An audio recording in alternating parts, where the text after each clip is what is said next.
Hi friends, this is மனதிடம் பேசும் சுனில். இங்கிலீஷ்ல பேசணும்னு ஆசையா இருக்கா? பல பேர் இங்கிலீஷ்ல பேசும்போது நாம எல்லாம் எப்படா இங்கிலீஷ்ல பேசுவோம் அப்படின்னு நினைக்கிறீங்களா? இது உங்களுக்கான வாய்ப்பு. தூய மரியன்னை ஆலயம் மற்றும் Albus mental health wellbeing centre இணைந்து 7 நாள் ஆங்கில பயிற்சி உங்களுக்காக திட்டமிட்டிருக்கிறோம். ஆங்கிலத்தில் சரளமாக பேசவும் எழுதவும் புரிந்து கொள்ளவும் இது ஒரு அரிய வாய்ப்பு.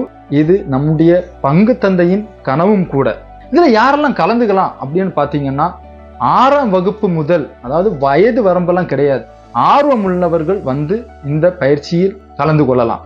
இந்த பயிற்சியானது வருகின்ற மே மாதம் 2ஆம் தேதியிலிருந்து 8ஆம் தேதி வரைக்கும் நடக்க இருக்கின்றது. அதனால யாரெல்லாம் இதுல கலந்துக்க ஆசைப்படுறீங்களோ முன்பதிவு என்பது மிக மிக முக்கியம். இப்பவே தூய மரியன்னை ஆலய அலுவலகத்தில் சென்று உங்களை பதிவு செய்து கொள்ளுங்கள். ஏன்னா தலை சிறந்த பேராசிரியர்கள் உங்களை ட்ரெயின் பண்றதுக்காக வந்துகிட்டு இருக்காங்க. இந்த வாய்ப்பை நழுவ விடாதீங்க. நன்றி.